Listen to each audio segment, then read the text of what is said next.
This is Talk Business and Politics with Roby Brock.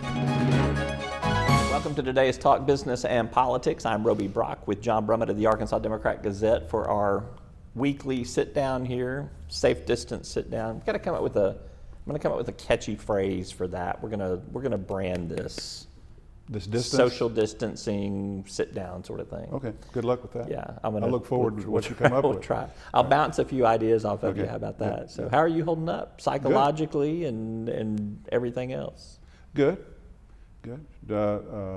Staying well, which is the main thing. Staying home, which is the main thing. Of course, the work continues. I've been working at home for more than a decade.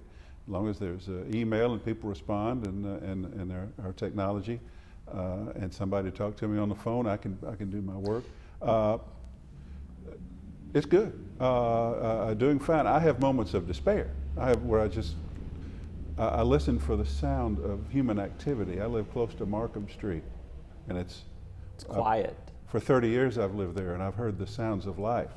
And in the middle of the day when there's nothing, and it puts you in mind of how completely shut down we are and why we are, and the uncertainty of how long it will be. And yeah, it can make you blue, but you've got to snap out of it. My barber misses me. Does your barber miss you? My barber called me and said, I'm out of business for a while. Just know that you can cut your own hair, or your wife can cut your hair, but my crisis management fee will be tripled. So I thought that was pretty funny. But something's got to be done. I mean, this is, I've just put it all under a cap, because as I put on the social media and got an overgrown comb over can start to look a little Trumpian. So, and you don't want to do that. So that is one serious problem is the hair, but we're going to address that at home. We're going to take a chance. Yeah. Have you done any home permanent? Just some trimming up there. So I will be curious to see if next week if your hair looks butchered or not. I could just shave it. You could. But I don't think I will. No. Let's talk the governor. We're just a few minutes Right. removed as we sit down from the governor making the announcement that the school year will end at the normal date that schools have planned for, but there will be no in-person education. It will all be distance learning between now and the end of the year. I think that was about the governor's best choice to straddle that. He could have ended the year early, immediately. He could have set some other arbitrary date for maybe we could get to go back. But this seems to be the most pragmatic solution in my estimation. What's your take? He's generally made good, reasonable, down the line, down the middle decisions. Generally, a couple of things I'd have him do that he hasn't, and this was one. No need necessarily to just say, this school year is over, we call you passed, see you later. You could do that, but if the technology and distance learning is now available generally, not widely enough in our state, that we can still have some education that takes place. And then he also chose not to just delay it and go through this again. I mean, when's the school year normally end? Into May. Yeah. We're going to still be cooped up largely into May. Maybe we'll be on a downhill slope, let's hope. So yeah, I thought it was the only decision that he could make, the right decision, an unfortunate decision, but one that lets some learning continue to take place out there. We can't go without schooling. He is taking quite a bit of grief for not declaring a shelter-in-place order statewide. His argument has been that we kind of are sheltering in place, but there is still a pretty captive audience. He told me in an interview I did with him that there's about 100,000 people that would be effective. Right. My question to him was, wouldn't it be better to err on the side of caution with protecting those lives as well as the potential ones they come into contact with? Do you think he is being treated fairly on this shelter-in-place order by defending his position? Do I think he's being treated fairly by those of us who have faulted him? I guess let me ask the question a little bit differently. How do you? He's not budging on this issue until he sees some data that changes his mind. Is he okay to maintain that position politically and from a policy perspective? I believe in well, let's take them in that order. In a political sense, I think this is a conservative state that was founded on the basis of getting away from population centers and being free and ruggedly independent, cussedly independent. That's sort of what Arkansas is all about. I think if you poll the issue of should the government tell you you can't go to work, should the government shut you down, you'd get an overwhelming no. I think he knows that. I also think I have over these years become very respectful of his level of savvy and intelligence. I think he knows that, but he knows he has to back us into something quite similar to that. Rather than telling people, I am the governor of the state and I tell you to stay home, he is saying, I'm not going to say that, but I'm going to restrict here and here and here. As a policy, I think that's wise. I mean, not wise. I think it's fine. I think it's okay. We're basically are constricting ourselves into a sort of a modified stay-at-home, and as he will quickly point out, some of the states that call themselves stay-at-home allow a number of exceptions, which are similar to what we have.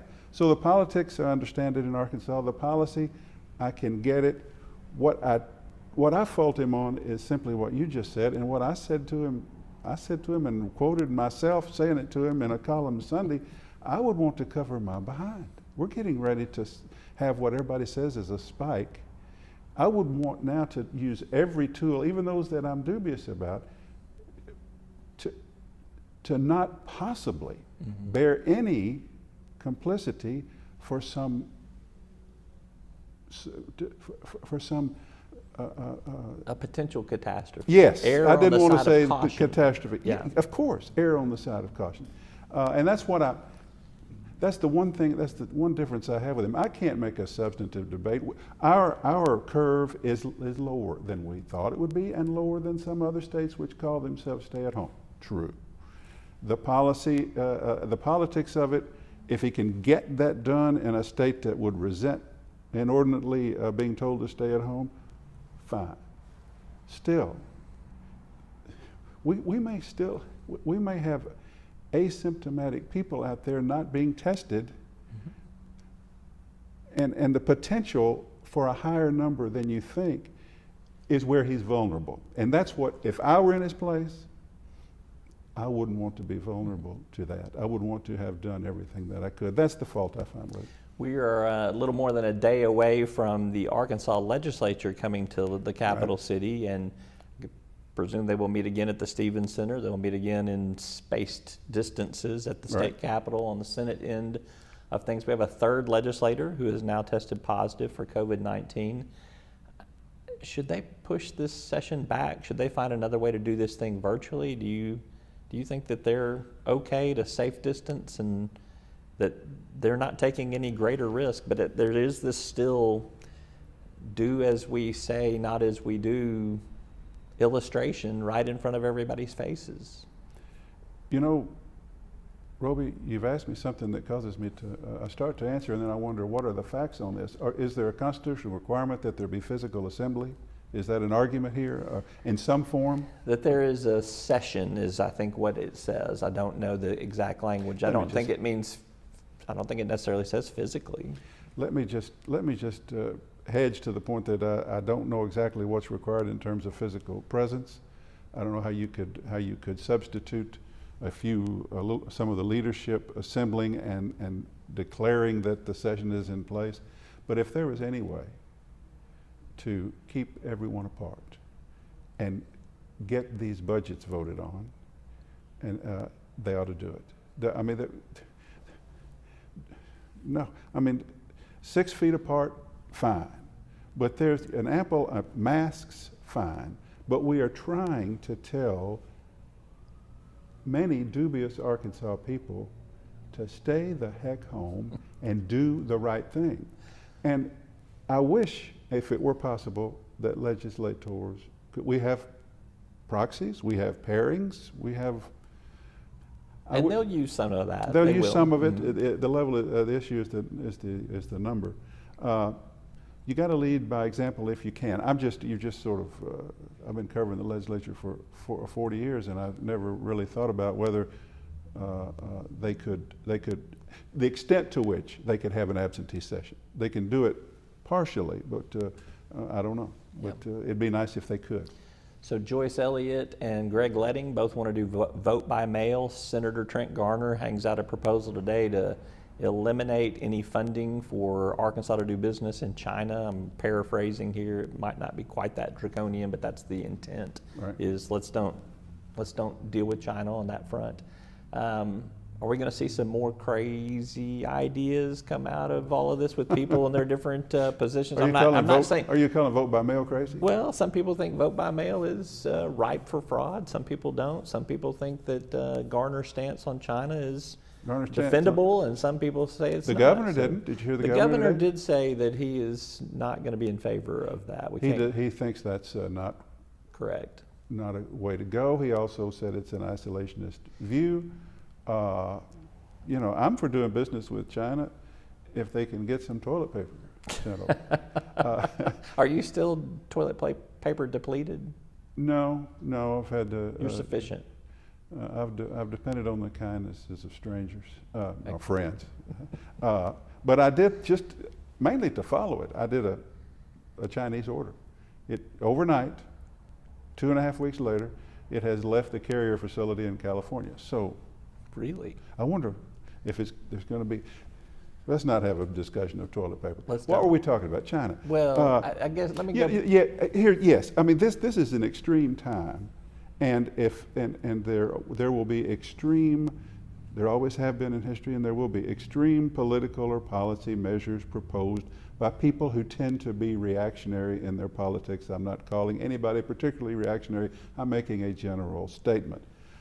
However, on the issue of vote by mail, we need to have a way to vote that doesn't have us standing next to each other, touching the same devices. We can come back in a special session and address this if we want to. We could. Yeah. Mm-hmm. Maybe, I mean, they've proven they can meet in a special session. And so you just got me to contradict myself. No, not come back in a special session. Get on your computer and do a special session. I don't know how we can do it, but we don't need. We need our public officials to set the example, to do to do what they say. I think the health director and the governor and whoever else does his daily briefings, and they're very good, they don't always stay 6 feet apart. I think touch the microphones too. Yeah, I think they need to do a little better. Really? Just a little. I'm sure they'll watch this and follow your advice. Mm-hmm. Oh yeah. Okay. Good. All they right. always do. Yep. John Brummett with the Arkansas Democrat Gazette. Always good to visit with you. Good to be with you. That's all for today's program. Thanks for tuning in. You'll find us at the end of a lot of long country roads, covering over 60% of the great state of Arkansas. Our 17 electric distribution cooperatives are working day and night to provide reliable, affordable power to over 500,000 homes, farms, and businesses, just like yours. The Electric Cooperatives of Arkansas, your local energy partners. Each day, the promise of our nation begins again. Arkansas and America moving forward. I help make that promise a reality. It's not for everyone, but people everywhere depend on us. Oh, I love you too, sweetie. Trucking delivers, or everything stops. And that's what drives me.